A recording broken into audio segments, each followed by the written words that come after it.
Alright folks, so I'm back here with a follow-up to my previous video. I'm going to talk about China's new controversial amendments to their marriage laws. There was one that really stood out to me. So basically, this new amendment would allow the Chinese wives to look through the complete list of their husband's financial records, his social credit score, his bank statements, all of his credit cards, his loan history, his mortgage, any assets that he has, whether it's in China or it's overseas, any purchases he has made in the past.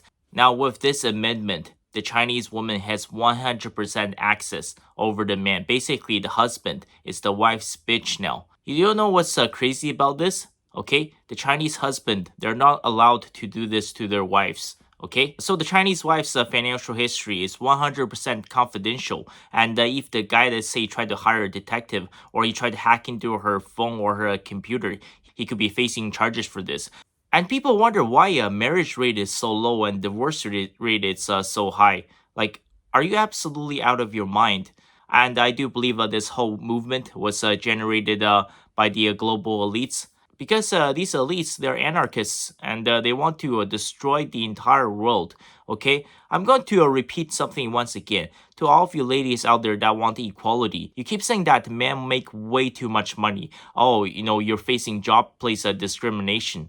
Okay, so if there's really discrimination across all fields, should we have a gendered quota for every single job out there?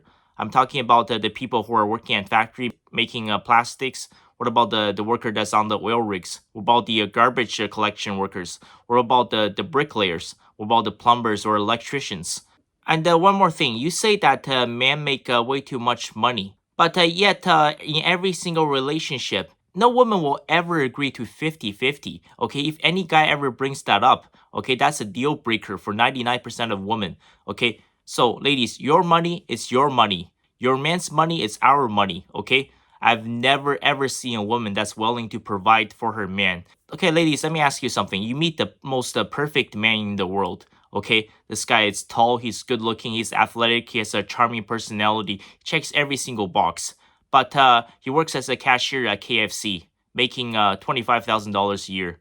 Would you marry this guy? No woman in this world will say yes to that marriage. Okay, you see, gender lives in the brain. A guy who is financially successful, let's say he works at the Ernst & Young as a senior consultant in Manhattan, he makes $250,000 a year. That man will have no issue of going to Mexico to find a girl that grew up in extreme poverty, and he will share his salary with her. He will help to lift her family out of poverty, and he will share his house with her. He will share his cars with her. He will share all of his assets with her, and he will marry her, and he will have multiple children with her. Only men can do that. That's why there's a term passport bros. You don't ever see passport sister. Have you ever seen a rich white woman going to, let's say, El Salvador or something and finds a man that, let's say, that's selling bananas by the side of the road, and she says that, you know what? I like the quality of this guy. This guy has a great husband material, so I'm going to tell him to quit his business. I'm going to bring him to America. I'm going to take care of him. Women will not do that, okay? You keep saying equality, but here's the fact. Women will not marry and procreate with men who make less money than them. Okay, that is 100% biological fact. So there's a term that's used by modern women in China. Okay, I'm going to bring onto the screen. It's called 女人花男人的钱，天经地义. Do you know how you translate this? It roughly translates to this, okay? A woman that spends her man's money, that is a universal principle accepted by the heaven and the earth. Okay? You heard that correctly. A lot of modern Chinese women actually say this. That's why this whole movement has backfired. You see man in 2024 having this drizzle movement. They're saying to these modern women, oh, if you're broke, if you're not ready to handle all of this, just don't even bother with dating. You better be making six figures. You better be ready to pay for dinner. Oh, a stable relationships requires two incomes. So, if you're broke, get ready to work two jobs in order to pay all of my bills. And for men, because again, it goes both ways, what are you doing to deserve the type of woman that you want? It should be okay for me to say that about both sexes. It goes both ways. As that woman said, relationships are not transactional in the way that Miss Sprinkle Sprinkle preaches. They should be based on mutual respect and mutual appreciation and care for each other and a constant desire to be better for the benefit of the person that you are spending your life with. So if that means that I'm drizzle, then drizzle on, folks. Do you not realize how insane this is? Ladies, everything that you're asking for, you keep asking for equality. And what do you think has happened? You remember, right? There was a time way back, many decades ago, where a family could survive on one income. Do you know why that's not possible anymore? Because back then, almost all of the high-paying jobs went to the man. Okay, and the man with these good-paying jobs, they could provide for the entire family. But now, because of literally the systemic sexism against men, the vast majority of these men have been pushed out of these positions. We have gendered quotas for every single one of these jobs now, all in the STEM field.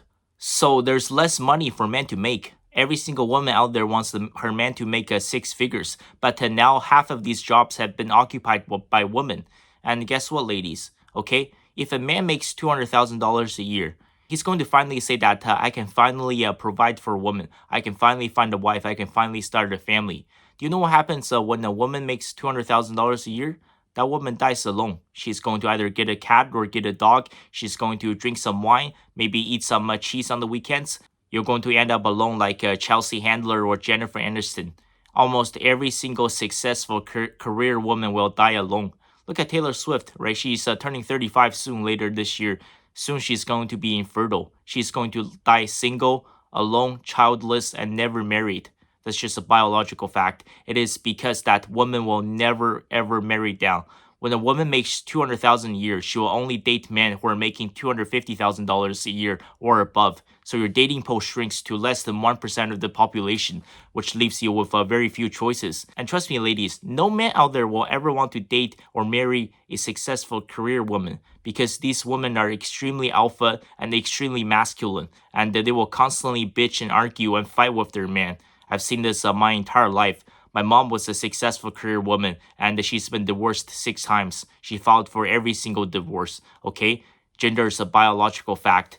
Men have to act like men, women have to act like women. And when you start trying to mess with things, the family falls apart. I want to bring up some old Chinese customs.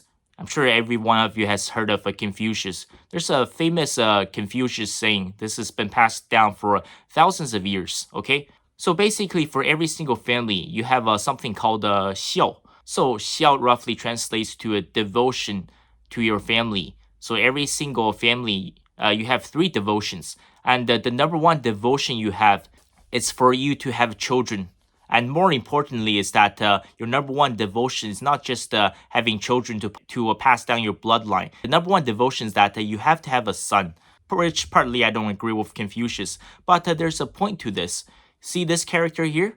This is Jia. This is family in Chinese. It's just one character. You notice something about this character, right? You see what's on top? That's the rooftop, okay? That's your household. That's your family. And you see the single line that's right underneath the rooftop? That is the man of the household. That's the patriarchy. Everything else underneath it, that stems out from the man. There must be a man in the household to hold the family together. He must be the provider. He must be the protector.